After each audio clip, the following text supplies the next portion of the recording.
SG, my singular honor is to host you today, and thank you so much for gracing us with your presence and physically coming here to join us. Thank you for being here. Good evening. Pleasure. Good evening, and good evening to the listeners at home. Yeah, let's start with Nomvalo, because most people really got to interact with you in the ad hoc committee.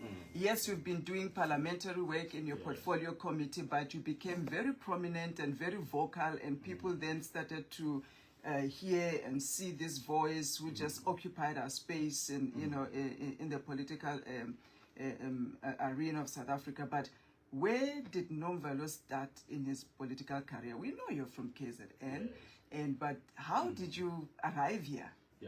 I'm from KZN, indeed, that is true. My home is there in KZN, in a small town. It's a rural town called Mzimkhulu. So I was born there, I did my lower grades there, and I did my high school there. So I went to the Eastern Cape to pursue my LLB studies. So that is where I got involved. That's why I engaged myself with political activism. So I was elected upon my arrival in the Eastern Cape. I think during my second year, I was elected as the chairperson of the South African Student Congress movement, which is affectionately known as SASCO. And thereafter I was elected, I think on the following year, as the Speaker of Student Parliament. And I got involved in many leadership responsibilities. There's never been a turning back since then. And then after my graduation, I went back home. I was unemployed, I think, for a period of 6 months.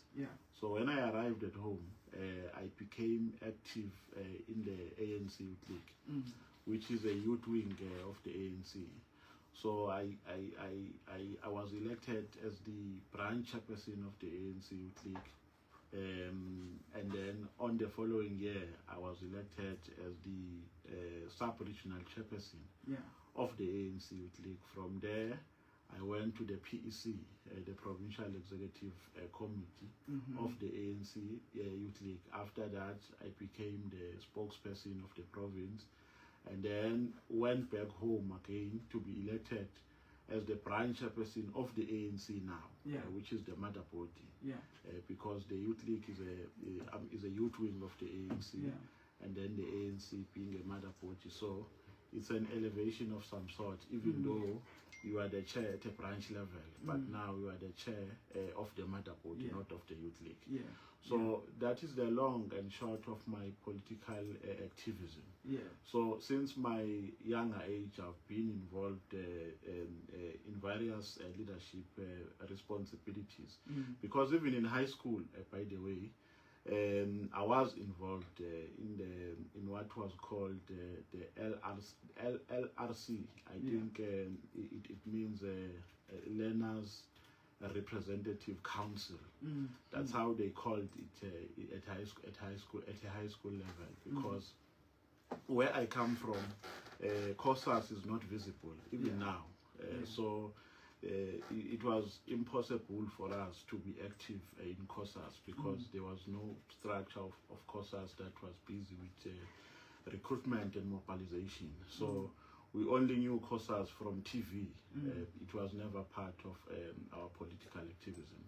So I became the treasurer there of we called it the cabinet. It was the cabinet. And then after I became the president at a high school level. So I come a long way with this thing of being engaged in various leadership responsibilities. But, you know, for a person who is lazy, because my history, I think 80% of my history in politics is found on social media. Because I became active on Facebook, I think in 2009, on my arrival at varsity. So it's out there for public consumption. To see where you've been. Yes, you don't need a researcher for you to know my history. But they are lazy people, lazy, and who can't even make an effort of, you know, ascertaining my history, who just speak for the sake of speaking. Some are even saying, I was listening to a very cheap voice note yesterday. Somebody was saying, I've got no credentials, historical credentials. And I said, who is this one now? Yeah. In which planet does he Yeah. live? Because Yeah. if really he's a human being with a proper thought process, he would know that I did not engage in politics recently. Yeah. I come a very long way with political activism. Indeed, indeed. Yeah. And even within MK Party, you joined 2023, isn't it? Correct, yes. Yeah. Yes. And what prompted your move from the ANC, Gogo, as we call it, to MK Party? Did you resign when MK was formed, or you had long given up on the ANC? No, I was just a member, but my soul was no longer within the livelihood of the ANC because of what the ANC have become. You know, we started to fight the injustices within the ANC while we were still a part of the ANC. I remember when I was part of the PEC of the Youth League, I always went against the grain to a point where I went to an interview on Kakasi FM. I think the show, I think it was run by, I forget his name, or Alex Mtian. So I went there to speak up against the tendency of some of the ANC leaders while I was part of a structure. So I never joined the MK Party because I saw it as the shortest route maybe to power, to leadership, power or to yes. leadership. But I joined it out of my convictions. But also, I joined it after my reconciliation with the fact that the chances of rescuing the ANC are very slim. Yeah. We tried. There's nothing we did not do while we were members of the ANC. Yeah. We just realized that I mean the organization now is at the verge of collapse, and it has completely deviated from its revolutionary core business. Yeah. It has been hijacked by wrong elements. It has been hijacked by wrong ideologies because the ANC, even though it is an omnibus, a multi-class organization, but it is biased to the working class. So its policies are policies that must be pro and poor. Even the leadership must also be pro to those policies. But you see a different posture that is taken by the movement. In fact, you see a movement that has launched an onslaught against the poor and the downtrodden. Yeah. And we thought maybe that is just something that will pass, and ultimately the ANC will be rescued. But we realized that an alternative here really must be established, and that alternative, according to my convictions, is an alternative that was established by President Zuma in 2023 when he said black people must unite behind one vision and for the total liberation of blacks in general and Africans in particular. Yeah, yeah. Then you arrive in Parliament, yes, 2024. By the way, the SG, Honorable Nomvalo, you are still a member of Parliament, right? Yes, yes. So he's still Honorable Nomvalo. He was in the Portfolio Committee of Justice because he's an advocate by profession as well, which we haven't spoken about, and he does run his practice, and that's how you get into the portfolio. Then Madlanga comes. Madlanga is a different ballgame. Did you anticipate that Madlanga will turn out the way it has, not just for you personally, because we've seen you grow tremendously, or we've seen it expose what was always inside of you. You know, the platform did that. But did you see it explode the way it did in the national issues and the depth and the critical issues that you guys were dealing with? Did you anticipate that? No, to be quite honest, I didn't. And I'm glad you were there. You were my chief whip at that time. So you remember how we came in. We came in because we were serving in the portfolio committees which were relevant in the scope of the terms of reference of the ad hoc committee. Yeah. And two, the issues that were raised were affecting the departments or the entities which fall within the justice cluster. The police, the Department of Justice, with entities under it, entities like the NPA, and so on and so forth. So that is how we came in. So when we came in, we were under an impression that we were just doing a normal oversight exercise here. Yes. We didn't anticipate the shape that it ultimately took, because it gained an international traction, not just a national traction, but an international traction. And even people who did not know us, they started to ask themselves, you know, I was telling some comrades that I was working with Honorable Skosana here in Owan Tambo. I think we're coming from, I can't remember where we were coming from. You know, we couldn't move. People were stopping us, greeting us, wanting to take pictures with us and so on. So you are no longer living a normal life where you just walk without being recognized. Now people call you from a distance. This thing of becoming the SG has made things worse now. So it took a shape that we never anticipated. And I think, you know, things have got their way of developing. So I think even with this one, it took a different, shape which we never anticipated. But in terms of the work that we did, I know maybe you are still going to ask that question. You can go for it, because I want to get to that quickly. The work that you did, and also your greatest takeaway from that ad hoc committee. Yes. But to be quite honest with you, I'm not pleased comprehensively with the work that we did now as a committee, not as members of the MK party. I think because of the fact that Parliament, by its nature, is reflective of party politics, because we are the representatives of different political parties.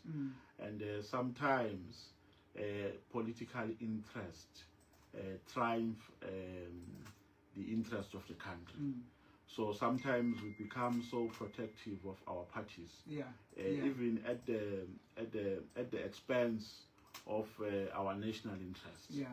So I believe that politics in the ad hoc committee overwhelmed our work, and to a point where objectivity and impartiality got compromised. I will make a practical example. There was a heated discussion in the ad hoc committee about how we should approach the Ramaphosa matter. The ANC made a presentation that Mr. Ramaphosa must be asked questions in writing. He must not appear. We opposed that as the MK party. We said, no, this is not a normal oversight process. This is an investigation with specific terms of reference. Now, when you say the president must be treated differently, you are just compromising the rule of law. You are saying not everyone is equal before the law. The president is above everybody by virtue of being the president. But secondly, you are circumventing an opportunity of members of the ad hoc committee to ask questions adequately to the president. Because remember, when we ask questions there in the ad hoc committee, you don't ask a question like you are asking a grade 1 learner. You say 1 plus 1, and then he says 2, then you move to another question. There are follow-up questions. A conversation between you and the witness on the stand is very robust, to a point where if you are not satisfied with the answer, you say to him or to her, you are lying. That is not true. This is the proposition I'm putting to what you are saying is untrue, because the ultimate goal is to elicit truth. You want to know what happened. So you use all different skills to get that truth from that particular witness that you are dealing with at that time. Now, we saw a very a scary scenario here where a man called the president of the country was treated differently and was given a special treatment. So we wrote questions to him. He replied, and I was never satisfied. I was not satisfied with many responses he gave in his reply. But what then becomes a relief? There is no relief because we can't ask a follow-up question. He's not there to answer. It ends there. He is not there to answer. So that is just one of the issues that I feel that we missed an opportunity as the ad hoc committee to do our work. And ipso facto, our work will be highly compromised. And also, we did not get the necessary support now from Parliament. There was no forensic investigator. When this guy says to us, Ket Matlala says, I gave money, 500,000 to Pegicela. How do we prove that? He says, I gave him, it was in a bag, Woolworths bag. And then we were in a hotel or in an apartment of some sort.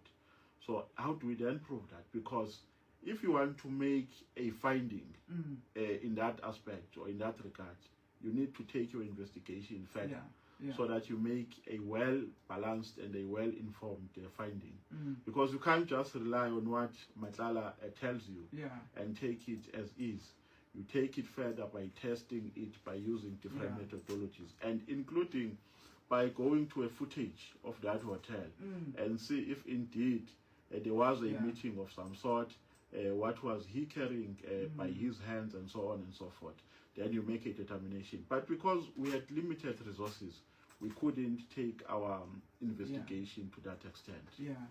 But do you think that it was through this committee that yourself, as the leader of MK team there, and the team, of course, and everybody that was supporting, that's when you asserted yourselves, and I'm distancing myself now, because I'm no longer in MK. Is that when the party started to assert itself as the real opposition? Because we saw you in many heated debates and confrontations, even with Malema and many other members, including ANC and the chairperson themselves. Was that the opportunity that kind of tilted the scales for MK party as a national voice? I would say largely, because remember, we are a new child on the block. So we are still suffering from political fragility, and some elements of opportunism, take place sometimes. Some people mischaracterize our party and what it stands for, and some try to subvert the responsibility that it plays in Parliament through its constitutional obligation of holding the executive accountable. So there was an attempt in the public domain to undermine the role of the MK party. We all know it's an open secret. Some people were even saying on Twitter, talking nonsense, were saying the MK party doesn't contribute in committees.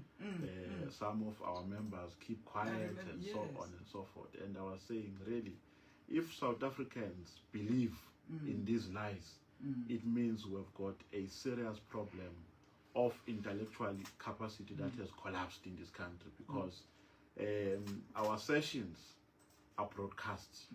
They are on YouTube. You can go to Scopa. Our comrades are doing wonders there, the MK party. You can go to the Justice Committee. Our comrades are doing wonders. You go to Health Portfolio Committee. You go to Transport, where Comrade Montana was sitting. You go to Finance, where Comrade Brian was sitting. We've got skillful and energetic comrades who are full of substance and ideas, who contribute largely, some because of their experience, and some because of their capacity. So the MK party has always been a voice of reason in Parliament, but there has been this concerted effort to try and undermine its responsibility. And I'm afraid some of the people in society were falling into a trap of believing, into those lies, which were far-fetched. So this one now, because it gained some traction, the ad hoc committee defeated those narratives. People started to reconcile with the reality now. They said, I remember when we started, there were silly comments which were made against us. And I was saying to my members, because remember, I'm a lead, because the ad hoc committee is still underway. So I said to members, don't worry, the truth will prevail. People will know who we are. They will know our characters. They will know our capabilities. So let's not rush. People will judge from what is a true reflection now of our capacity in Parliament. And as time goes by, the narrative now is changing. And then now they know, like you said, testament what you're saying. You can't work anywhere and they don't recognize Nomvalo or any of the other members, and because of the work. And I want to transition now from Parliament to where we are, but is it still your lived truth that there is a concerted effort to undermine and shut MK from media platforms so that your voices are heard, and that's why even the work in different portfolio committees is not able to come out as it ought to? Is that still the case, or you think things have now changed? No, that effort got defeated. The people who were championing it realized that we're wasting time. People know now what the MK is and what it stands for, and what capacity does it possess. So they are defeated now. I think they are still trying to find other ways of discrediting the MK party. But that strategy has now fallen short. So it's neither here nor there now. The MK party has demonstrated its strength, and it is now known for what it is. Well, we are talking to the newly appointed, maybe not newly appointed anymore, but he is the new SG of MK Party, Honorable Sibonelo Nomvalo. He's in studio with us. Our lines are open, 0861-987-000. I want to hear your thoughts. We can see some of the calls starting to come in, but let's establish some of the roles that he has done beyond being in Parliament. Now, I don't know, did you get a phone call? Did you get a WhatsApp message? I mean, what happened? Who told you are now the SG? Did you see it coming? I just saw on TV like everyone. The way I was fired. No, I'm joking. There was a process, I think this came out of a collective wisdom. Yes. Because, like many people are always accusing our party for being chaotic, with no organizational culture and so on. Some are even saying it's being run in Gandla, it's a family business. With the experience that I have with the MK party, that is not true. This was subjected to a collective. Remember on that day, there is an officials meeting which preceded the press briefing, which ultimately took place and made an announcement of the new appointments. So I was informed that... So the meeting took place on the same day, and you were informed. So the decision was made on the day that you were informed? Correct. Okay. The decision, but the consultative process did not happen on that day. Okay. It started a long time ago. And you saw it coming way as before well. that day. Yes. That there is this thought of making a reconfiguration, which might also involve you. Yes. So it never came as a shock. Okay. In fact, I was lobbied, I think since December, by some comrades. I don't know whether they were just lobbying me from a hypothetical point of view, or it was a well-coordinated program. I don't know. Or they just had confidence in me. So they lobbied me. Then I declined. I said, no, I'm not available. I think I'm fine in Parliament. I think I contribute largely, immensely, and I'm satisfied with the contribution I'm making in Parliament. So I don't need to go to the party. You know, so they were saying, no, this party needs to be saved. So we need your experience. We think it can assist us here and there. So please avail yourself. So what happened ultimately during the announcement was a continuation of engagements which started a long time ago.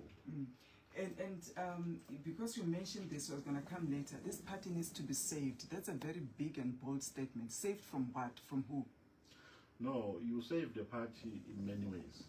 You don't necessarily save the party because it is under threat. Sometimes you detect a threat which might come in future because of the current surrounding circumstances. And say, for us to circumvent those threats from penetrating in the organization, we need to be steps ahead. We need to ensure that we find, you know, a proper character that would make sure that even when we cross that bridge, in future, we cross it with an organization that is intact. So there was no threat which was prevalent at the time, but there was an anticipation that this organization, firstly, is a young organization. Secondly, an organization which is young can easily be engulfed by, you know, foreign elements which can contribute to its collapse. So to circumvent all that, you need a character that will be befitting, you know, for that task. And in your understanding, what is that character that you possess that made everybody place so much confidence in you? Yes, we've seen you rise through the ranks and you chaired branches, but to chair a branch and to run as an SG of the third largest party in South Africa, it's a different ball game altogether. It requires a different skill and thinking, or maybe an amplified skill that you might have, you know, and to do extremely well in a portfolio committee in Parliament and in the ad hoc committee with all its complexities. It's different from the role that an SG of a party is supposed to play. What are those characters that the SG of MK was really supposed to possess? No, I think the basic requirement is that you must first understand the responsibility that you are engaged with. That firstly, you are a personification of the organization. You are an embodiment of the values and systems and principles of the organization. You are an engine.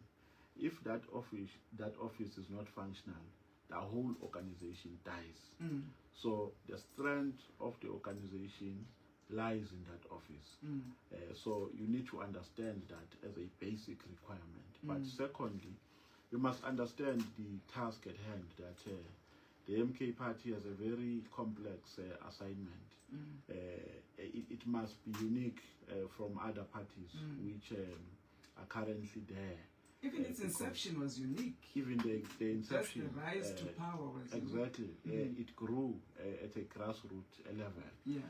I always say that the people funded their own revolution. They went to elections. They did not receive any funding. They were empty-handed, but they did wonders because they won. We've got 58 seats in the National Assembly, combined with the seats that we have in the NSOP. So some parties which have been there for quite some time are struggling, you know, to get such numbers that we got. Now, you need to understand that this is a party which is very unique, and this is a party which has a robust characters, the MK party. So it's characters who can challenge you at any time, regardless of the position that you hold, because some of them are irritated by their historical experiences which they incurred from the different parties from which they come. So you must understand that this is not the party similar to a party from which I come.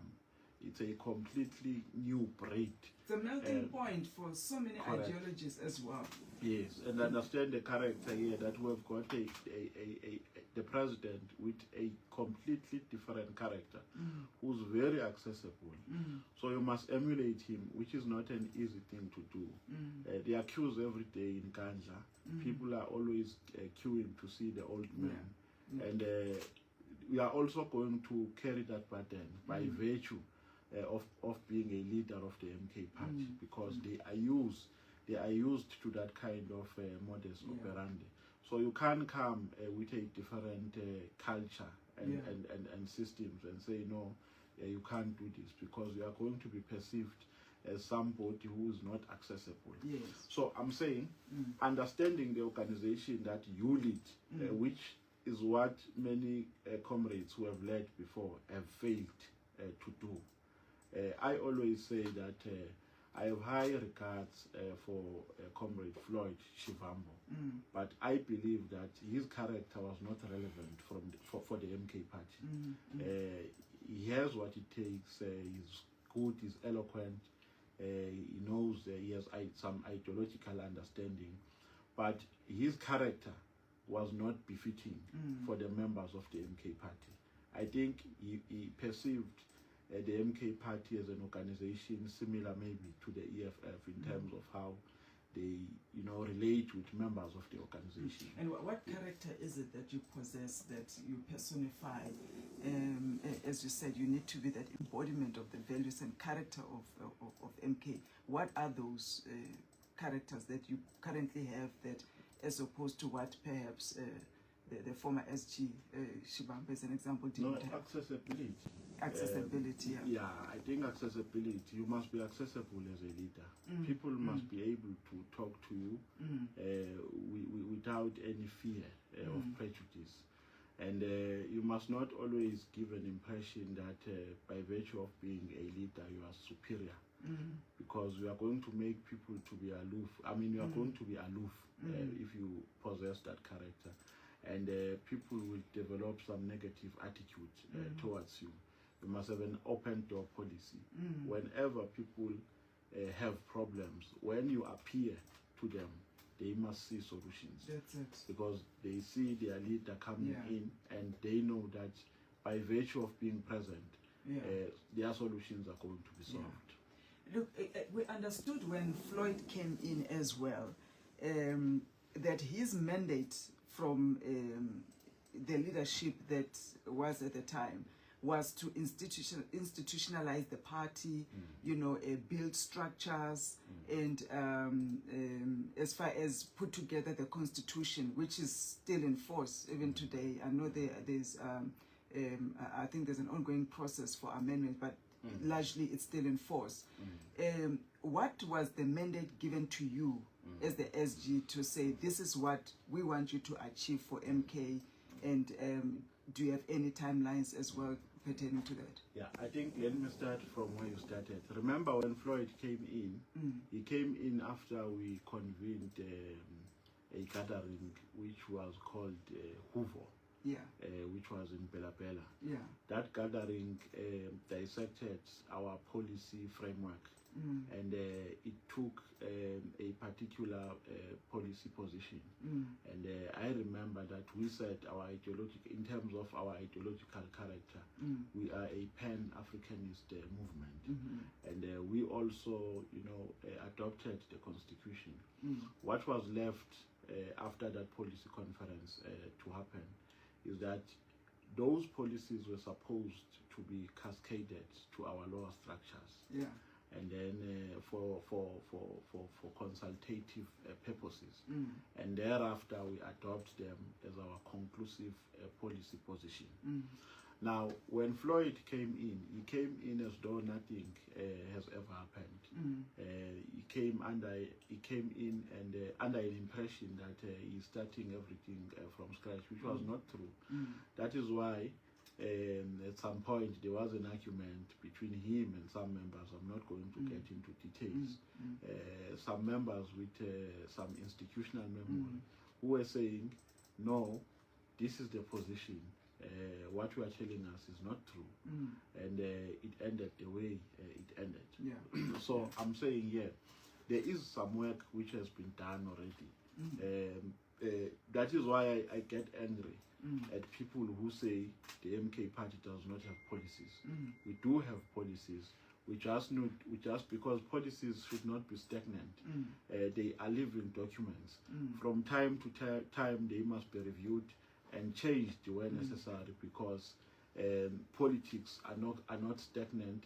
The circumstances also are not stagnant. Is that why the appointment of the policy committee, and like Montana is chairing it, to revisit and review the... Correct. Okay. Correct. Okay. So we are just here putting the systems which are going to relate with the material conditions on the ground. So we are building this organization, and by saying we are building it, we are not saying we are building it from scratch.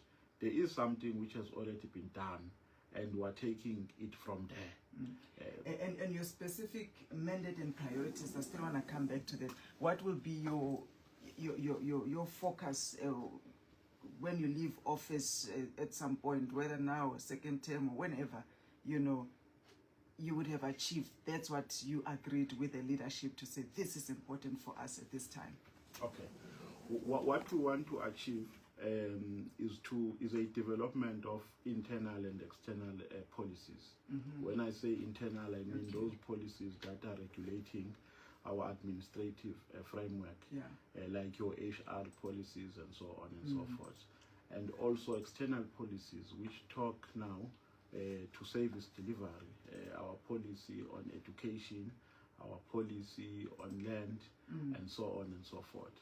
But we also want to develop what is called capable cadres, because if you have good policies without capable comrades, those policies are as good as non-existent, because you need characters that are going to articulate these policies.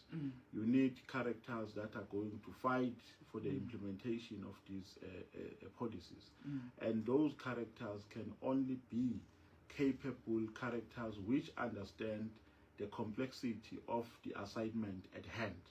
That this assignment is an assignment which is different from an assignment which has been executed by other political parties, but is an assignment of liberating our people, is an assignment of changing the status quo, is an assignment of emancipating our people from economic bondages. So that is what is at hand. We want to build a strong organization, and when you build a strong organization, you don't build it in the atmosphere. You build your branches as a basic unit of the organization, because that's where the livelihood is. It's at the branch level. We are not going to operate an organization from the boot of your car, where you have forms. You fill in forms and imagine that you have a membership that is growing, when practically you don't have. You are just, building membership for Congress purposes. Here we want to build branches which are going to be responsive to the needs of the people on the ground, which are going to articulate the needs of the people on the ground. When the people don't have water in a Guyana, it must be the branch of the MK that says, people don't have water here.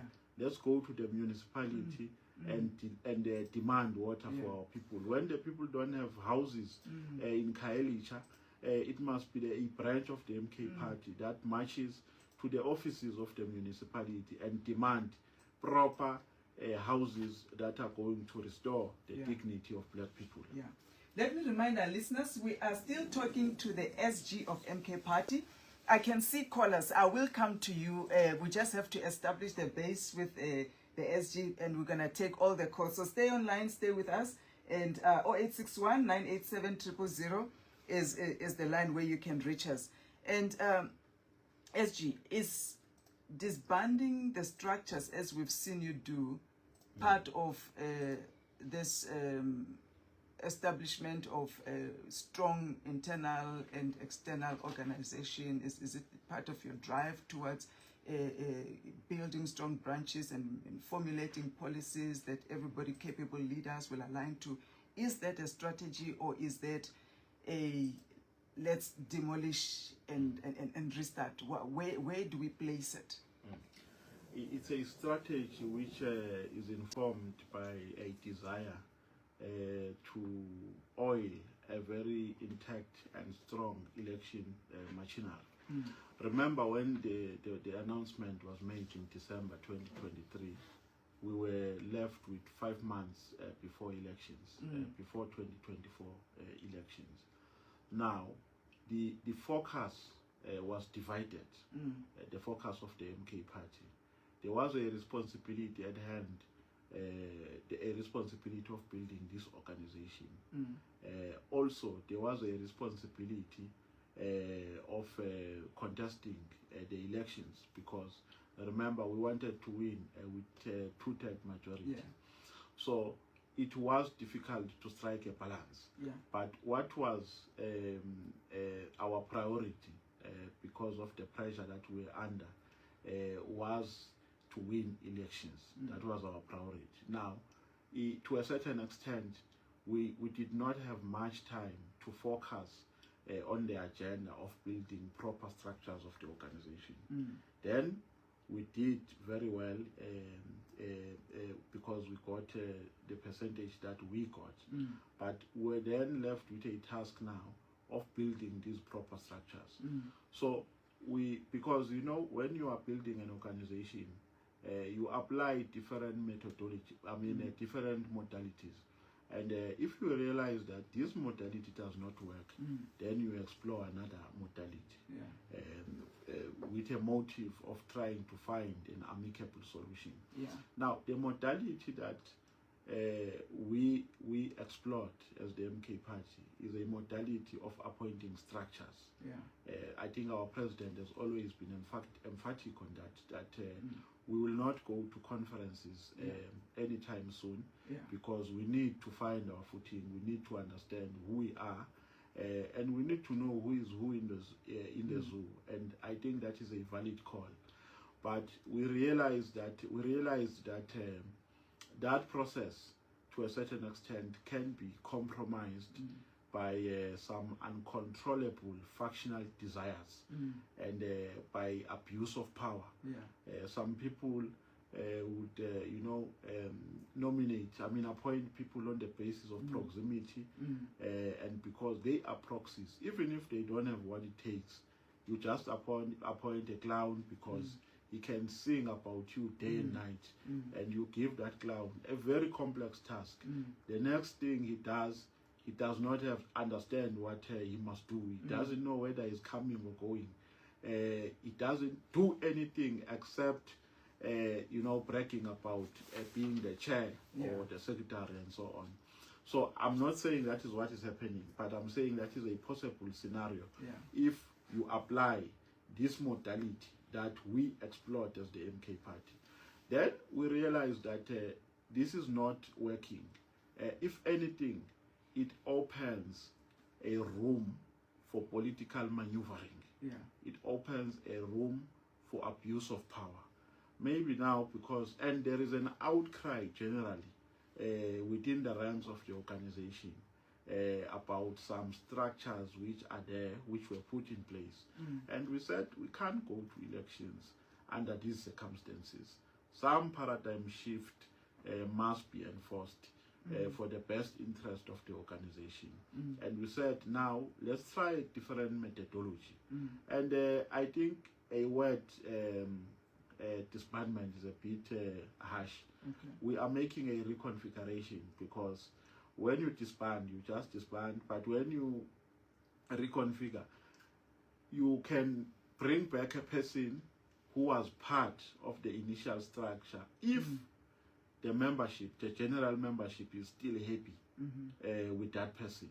So if this person was the regional chair, and now we say we no longer have regional chairs, we have election conveners, and we say to them, bring us names, bring names who are going to occupy those positions, and they bring the same names. We're not going to reject those names, because what we are saying here is that, comrades, we now know each other. Yeah. We've been here for 2 years. Yeah. So there can never be an excuse that we don't know each other, and there might be people who might infiltrate, who come from other organizations. That is not possible now. We've been there for quite some time. Yeah.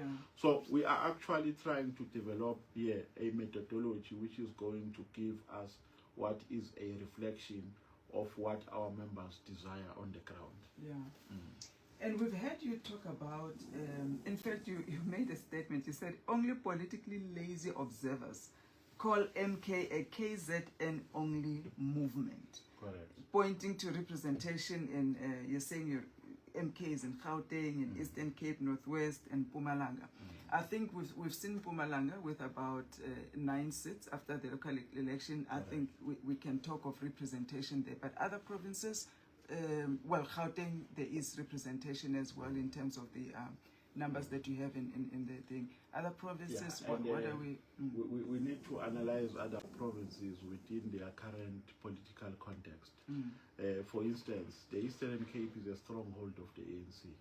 Even other parties, not the MK party, which is only 2 years, are struggling to establish their ground there in the Eastern Cape. Limpopo too.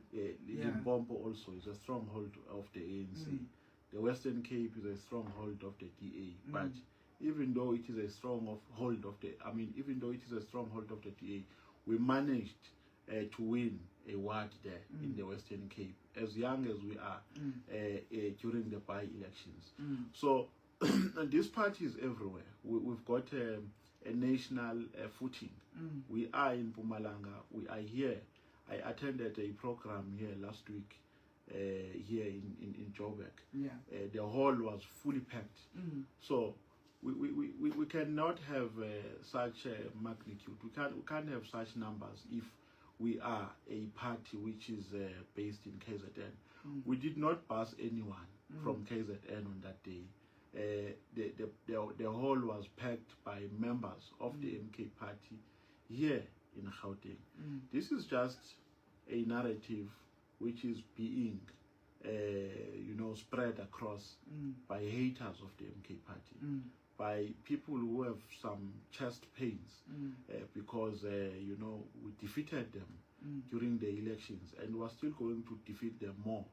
So they are trying by all means to belittle our significance in the South African politics, and unfortunately they are not going to make any changes, because it's the masses on the ground who speak, and they are going to speak loudly during the local government elections. So that thing is not there. We are everywhere. We are in each and every corner. The IFP is very old, but in some provinces they don't have any ward. They don't have any ward councillor. The DA, they don't have any wards in some areas. The EFF, it doesn't have any municipalities, which is under the EFF and other parties. So I'm saying to want to judge the MK party at this stage on the basis of its stronghold, and want to characterize it as a party that only belongs in KZN really is so unfortunate and undesirable. By the way, KZN is our stronghold. Like I've told you, that even the ANC has some areas that are known to be its stronghold.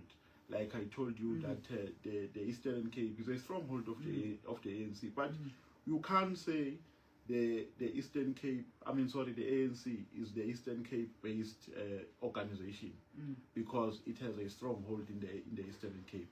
So KZN remains our stronghold, and we're proud of that. We're proud of having a stronghold in KZN, even though we are a party which is 2 years old. And so you believe in the upcoming local government elections that MK party will do well in other provinces outside of the KZN? Absolutely. Even here in Joburg, we're going to take Joburg, we'll take Eguruleni, we'll take Tswane. We are almost okay, if we push it to December, maybe we're 7 months away from local government elections, right? I said in my opening, we are seeing other parties already making strides in local government elections. They've got ducks in the row from what we see. Some have structures who are still building, but they've announced their mayoral candidates. You know, there's a plan towards local government election campaigning. We see you still trying to establish local government, or you call it election structures, or regional election structures at the moment. And we don't know what are the timelines for that.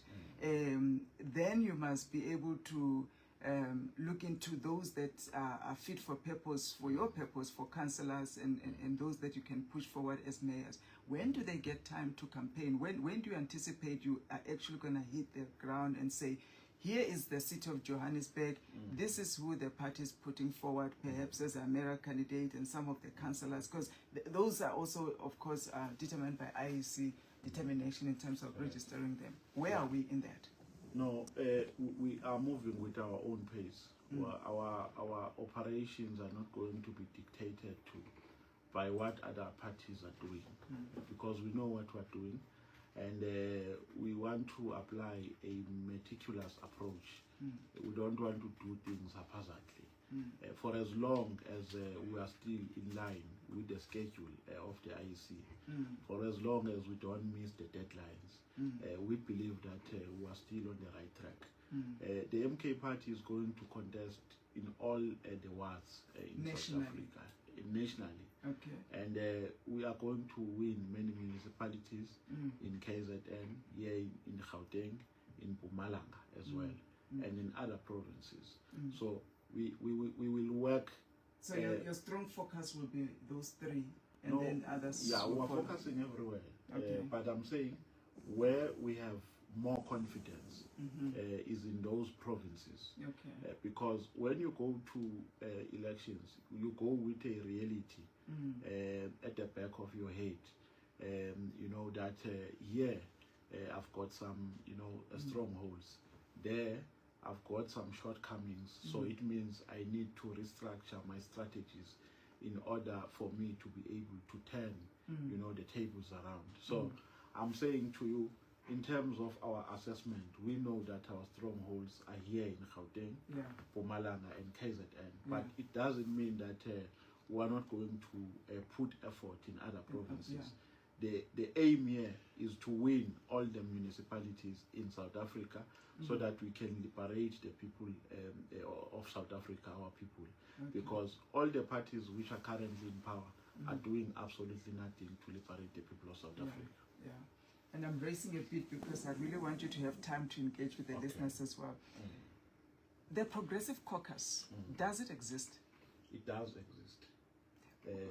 It exists with challenges here and there. What becomes our responsibility as revolutionaries is to rise above those challenges, because they are not ideologically orientated. It's challenges which come from some political dynamics and from some tactical approach. But what becomes a responsibility is to ensure that we sustain this project called the Progressive Caucus, because remember, it's not just a name, but there is a political framework which is actually a guidance to this formation of the Progressive Caucus.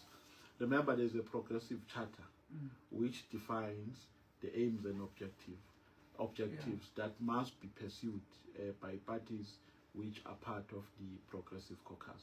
So it does exist.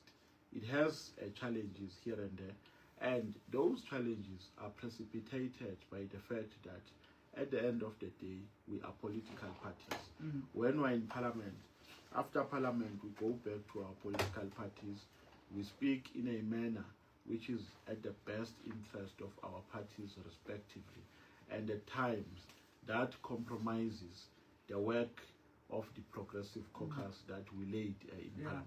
But also, it's not just a matter of speaking about, because, I mean, we see MK really trying to rise above some of the pettiness. You make your efforts to speak unity, reach out, give olive branches time and again, you know, in the name of the Progressive Caucus. But we see, as an example, the EFF's response is always on the negative when it comes to MK party, as far as ridiculing even President Zuma, for that matter. You know, and what we witnessed today was another challenge in the Gauteng province, where the EFF decided to identify themselves with the Gauteng provincial unity, leaving the MK out. You did not even vote together.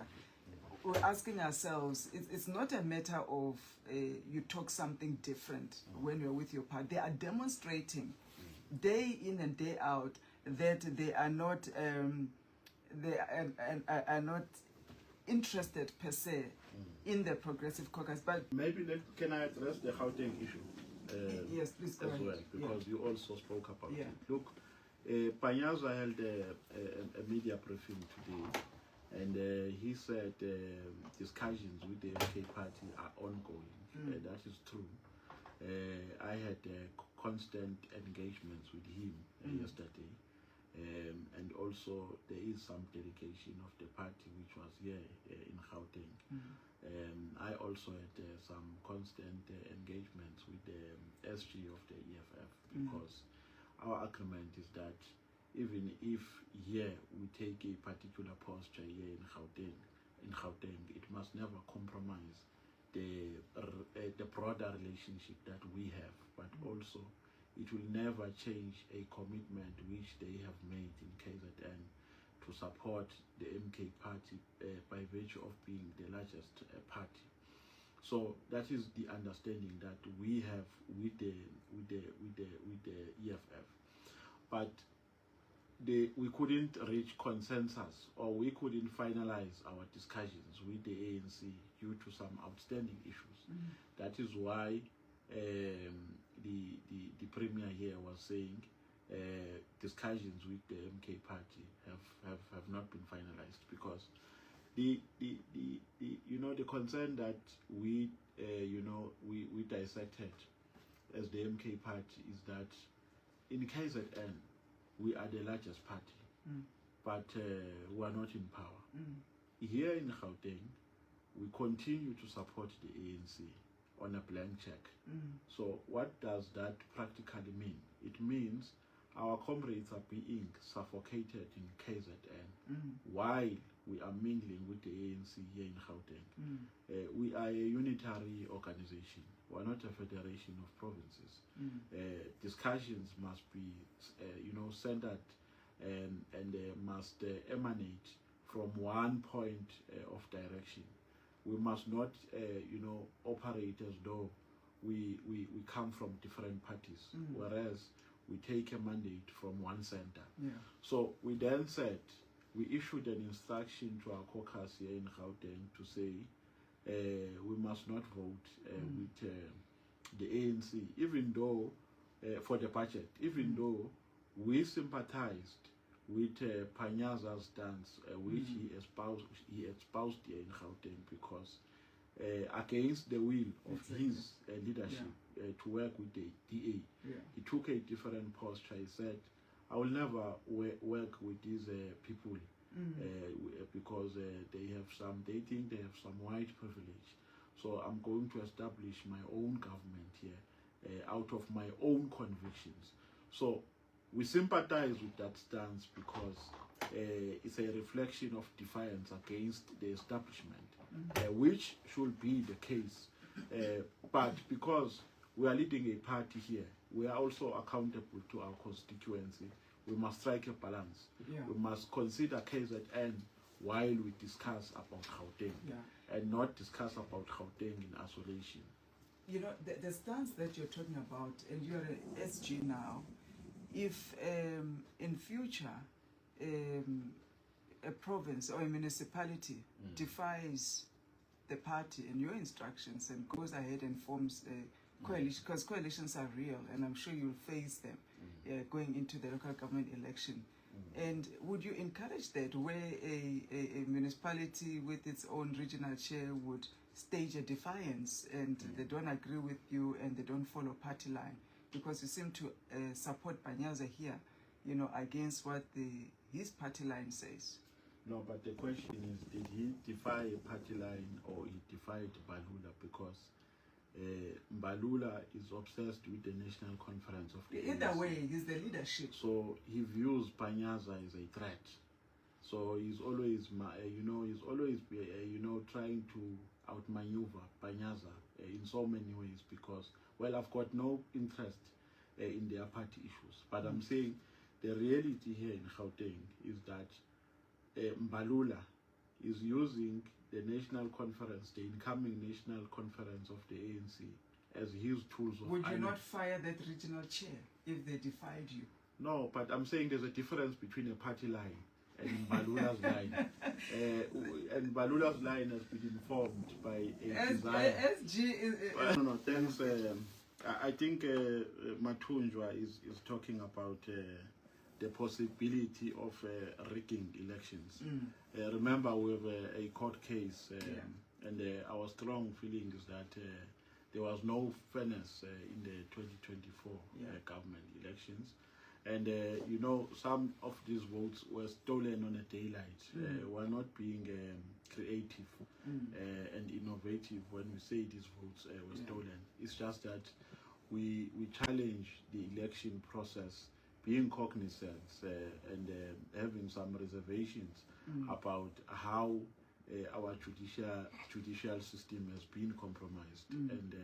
But we've got no other option other than going to court to seek relief, even though we have such reservations. But one of our major shortcomings in the previous elections is that we went to elections with volunteers and party agents with no experience because some were new in politics. That is why even our accountability, had some shortfalls. But at this time around, we will try to bridge that gap by ensuring that we put proper systems in place and proper accountability mechanisms, so that there will be a trail of things, so that we will, even keep the relevant documentation that we will keep. We know that the white establishment is panicking because they know that they don't enjoy support on the ground. So they now rely on stealing the votes. But our eyes are going to be wide open. We are not going to sleep until the last hour. We will make sure that we train our party agents, we'll train our volunteers, so that it's not going to be easy for these thieves to steal our votes. And then he also talks about the strategy of attracting the youth into our politics. And I think the issue of the youth is part of a bigger problem. Society at large, has distanced itself from politics because of two reasons. Firstly, the first reason is that 1994 depoliticized our society by creating a wrong impression that we've attained total liberation.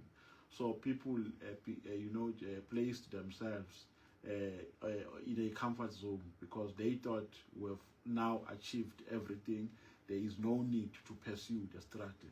But the second aspect, I'm trying to summarize, the second aspect, because we're pressed for time, the second aspect is that our politics now have been hijacked by criminals, whom when they have arrived into leadership, political responsibilities, try by all means to sideline capable comrades, who just use everything in their power to ensure that those capable comrades don't find expression within the ranks of their political parties.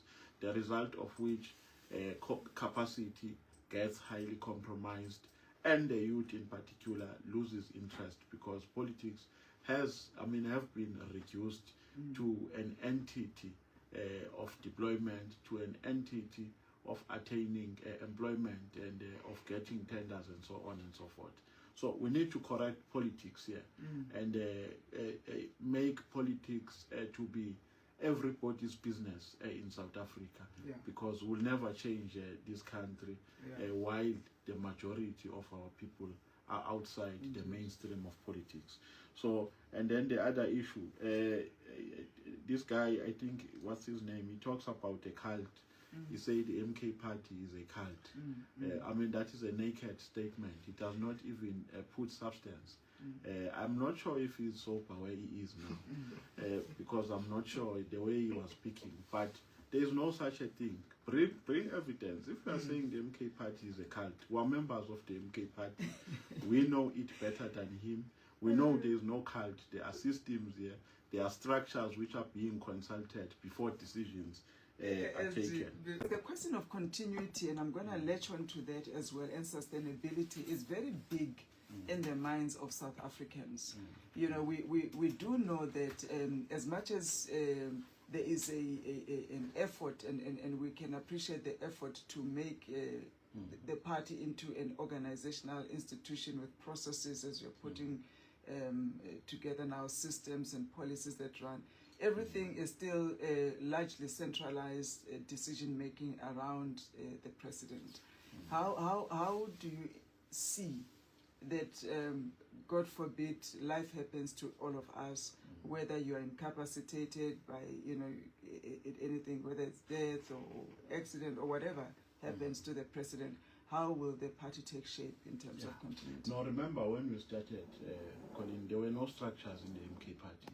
So it was inevitable that the president can be the center, you know, of instructions, because where else will you take instructions, you know, from, if you don't take them from the president while there are no structures?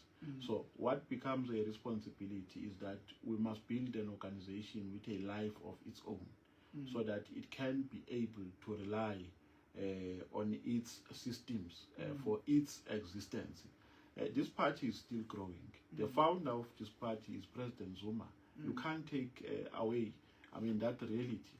So I've never seen a party which is built today and its structures are built today, you know, comprehensively. It has never happened. This organization was announced by one man, and don't you expect that one man to provide direction where necessary? I mean, that is a reasonable intervention, because there are no structures in place. So it is bound to happen in the absence of structures. So that is why we are saying a huge task that we have now is a task of building proper systems, so that the organization will be able to exist even beyond, you know, the directives of the president. Even though the president is a final arbiter, but I'm saying at a grassroots level, the organization must operate. It must be able to take its decisions, because it's not going to be practical that every time a branch wants to take a decision, it must go to Nkandla. But in the absence of structures, where else can you take those decisions from? So I'm saying people must be realistic when they make this characterization of the MK party, and not talk about as though they are talking about a party which was formed 20 years ago. It's a party which was formed 2 years ago. So all the things that are happening are things which are inevitable. About the foreigners, here is the position. When you say undocumented foreigners, you are talking about people who have broken the law. So how can you protect such people? Those people must be arrested. Even when our comrades were in exile, they were known by the government of those countries that they are within the country, even though they were operating underground. So you can't say, I mean, undocumented foreigners are correct. I mean, it means we are not taking seriously the laws that are in place. The fact that there is a law that says if you are undocumented, you have broken the law. That means if you are undocumented, you must be arrested. That is the position of the MK party. But if you are documented in South Africa, then there is no need for us to, to chase to chase you because you are documented to be here in South Africa. You are known by the government.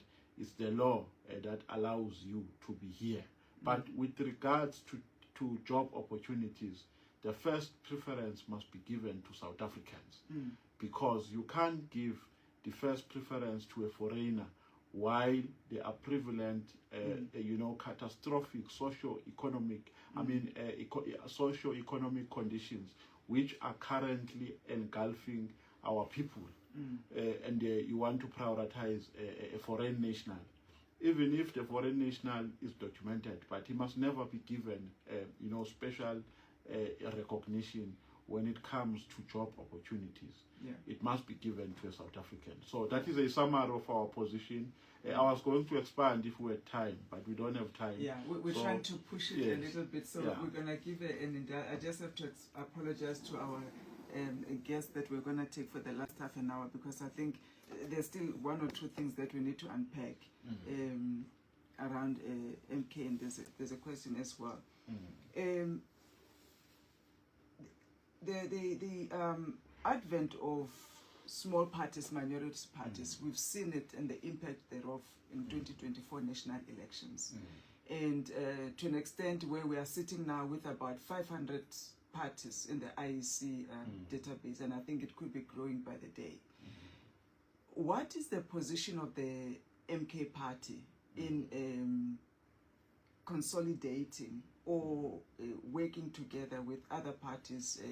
Because you talk unity of black parties, but we're not seeing that happening a lot in reality. And I'm going to come to the ATM relationship, maybe just leave it a bit.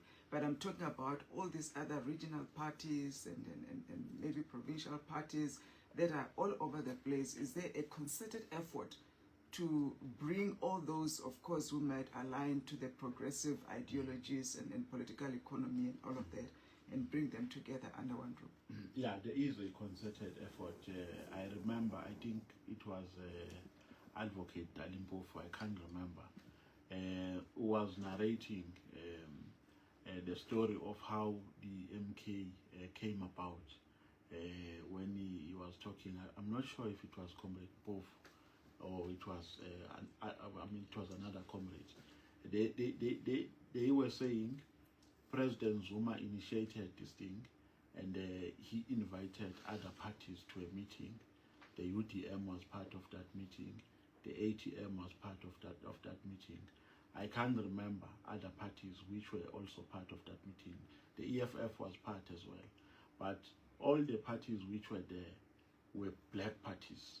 The reason why President Zuma is making this call, one, white people have successfully managed to fragment the black vote with the aim of protecting their interests, because they know that if we go to a ballot paper being divided, then their interests are going to reign supreme and they will exist unabated.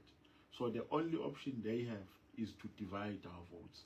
I would ask you a question: why would the Oppenheimers fund the IFP? For what?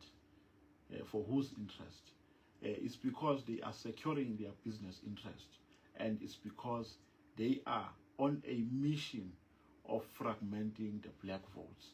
Now, President Zuma is saying here, in Parliament, for instance, ourselves being the MK party, EFF and the ANC constitute a two-third majority. Yeah. But we are not able to come together and use that two-third majority for the benefit of black people. We are not, because of our political egos. I mean, the illiterate SG of the ANC, became very reckless recently. He said the MK party, they can't talk with the MK party because it is not pro-left. What is that? Yeah. He doesn't even know our policy position. He knows nothing about the MK party. But even if we were not pro-left, the ANC was able to engage murderers before 1994. People who killed our people, people who called our people, our parents and our grandparents, baboons. But they were able to sit down for the best interest of this country to sit down with them on one table and form the government. Now, why is it so difficult to sit down with the MK party with whom you share the same constituency? Because where I stay, the only parties which are in existence is the ANC and the EFF.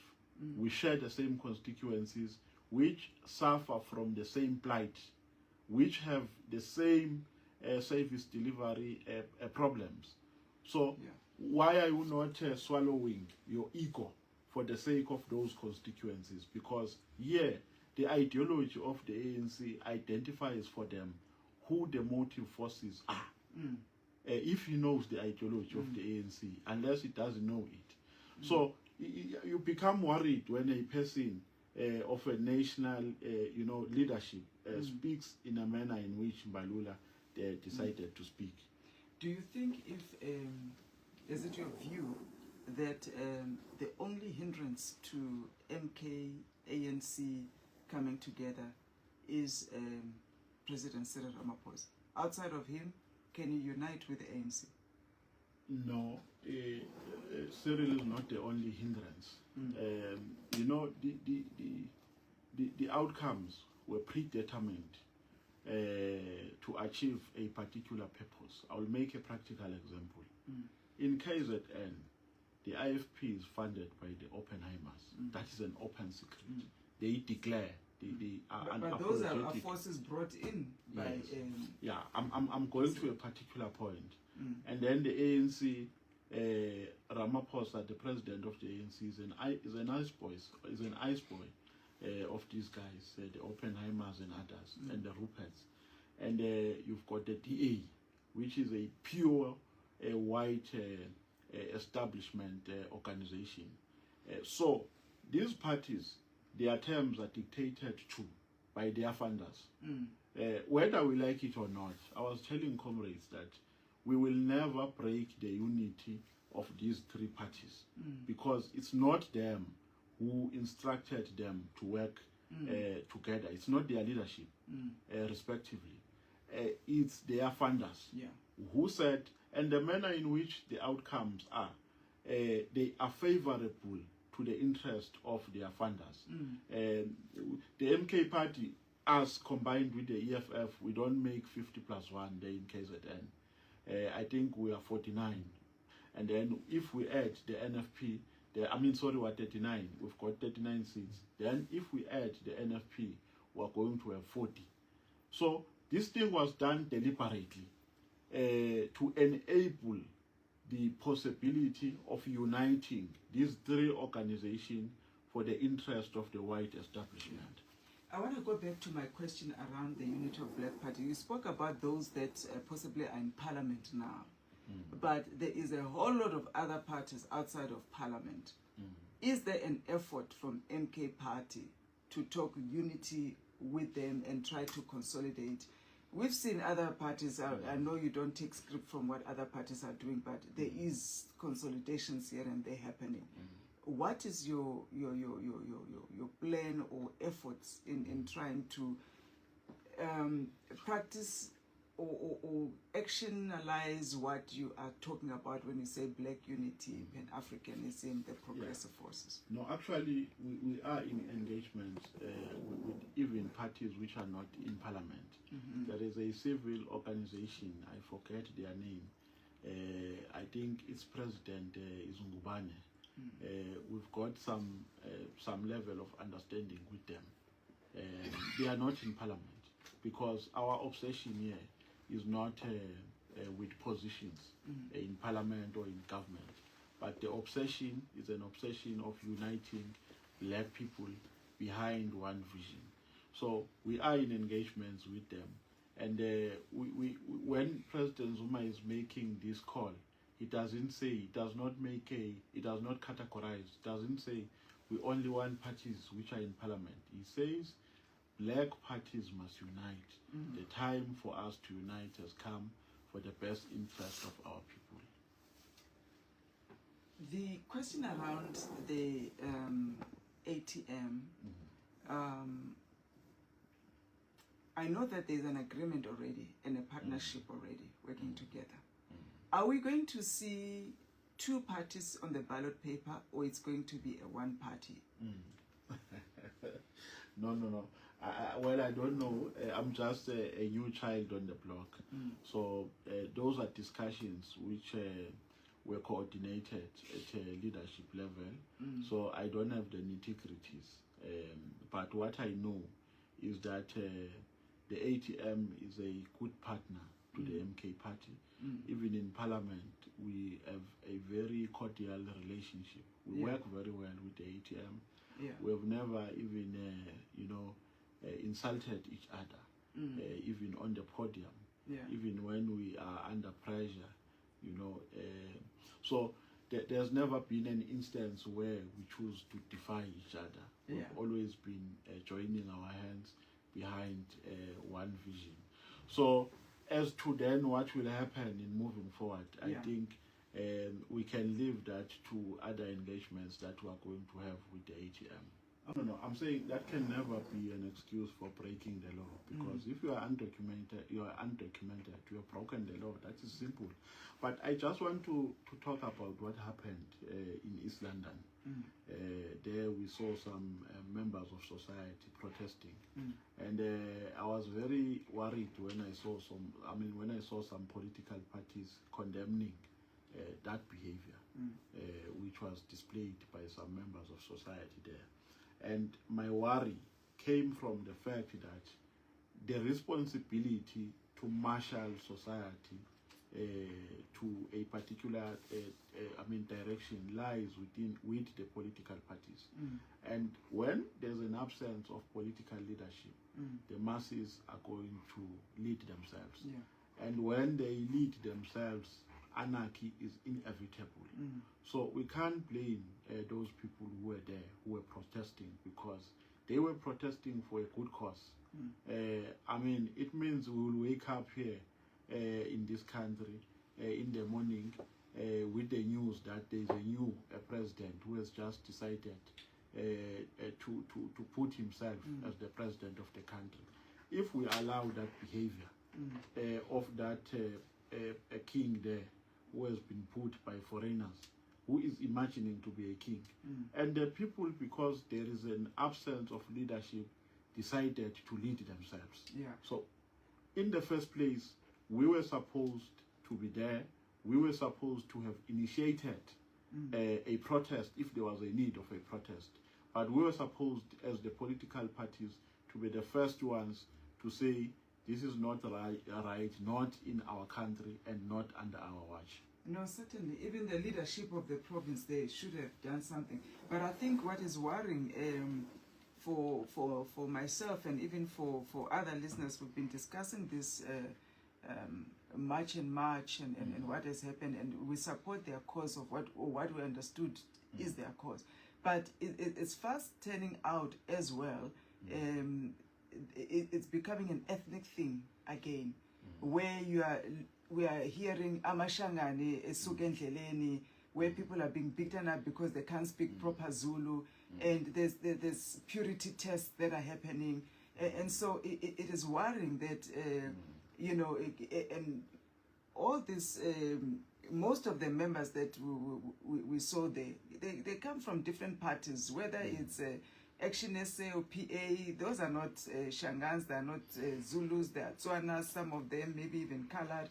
Why would we want always to, and it may not be an MK thing. I'm not posing it to you as a question that you must answer if you can, but there is that sense that the Zulu nationalism is rising again. We are the ones leading this, we're the ones doing this, and I don't know what is the MK's view on it. Look, I think that should be condemned with the contempt it deserves. But here is the reality. Every revolutionary cause emanating from a genuine perspective gets to be hijacked by foreign and opportunistic elements. I will make an example with the July unrest, for instance. It was started by people who were genuinely sympathizing with the former president. But it got hijacked by criminal elements, by people who had other interest. You know, some people were looting, some were, destroying the infrastructure, and so on and so forth. So I'm saying, even with this march, that is possible as well, because these are massive protests, and some people identify opportunities of pursuing other interests, which are outside the core objectives of this march. But this protests, in their actual context, they are protests to be embraced and to be supported, because we are currently faced with a situation here in this country of undocumented, foreigners who commit crime. Indeed. Because they are not just undocumented, but beyond that, they commit crime. And when they've committed crime, it's not easy to trace them, because they are nowhere in our system. What will tell you that I, as the SG Nomvalo, was tasked to lead, given this privilege, I have achieved? What will be your measure at the end of your office, whenever that is? Is the sense of direction and stability, and the outcomes of the elections, the local government elections, because they will be determined by our state of readiness, and our state of readiness will be determined by our sense of stability and direction.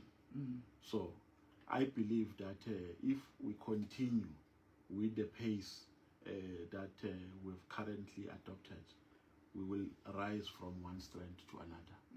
So once we win municipalities, I would walk like a very proud man. But of course, we under a proper understanding that I have not achieved that as an individual, but with my collective, because I don't work alone. I work with a collective, even though I'm an engine of the organization, but we make delegations. There are many parts that make the engine. Correctly. So correct. So there are many people who make this engine to run. It doesn't run because of an individual. Yeah. And the SG's view and program around women leadership within MK. Yeah, I think that is one area on which we must improve as a party. It's not an overnight thing. It is the same as the aspect of improving the involvement of the youth in our leadership responsibilities. But you can't achieve it overnight, because even organizations which have been there are struggling to achieve that, because we still suffer from that stigma of coming from a patriarchal background, of coming from a perception that women are subhuman, and women can be treated only as sexual objects, and so on and so forth. So we come from those realities. That is why when they characterize our historical background, they say women suffered from triple suppression. They suffered at home for being women. They were abused by their men. They suffered because they are black people, or they were black people, but also they suffered because they were poor. So that is triple suppression. So they come from that background. So it is important to integrate them into positions of leadership as a way of emancipating them. So it's a huge responsibility, which is not easy, to be quite honest, to achieve, because even amongst themselves, women, they don't support each other. They don't. So that is another reality that we are faced with. Yeah. What is your greatest fear at the moment concerning your position? What gives you that sleepless night or that panic? The only fear that I have is inspired by the desire to see our house in order. that is the only fear.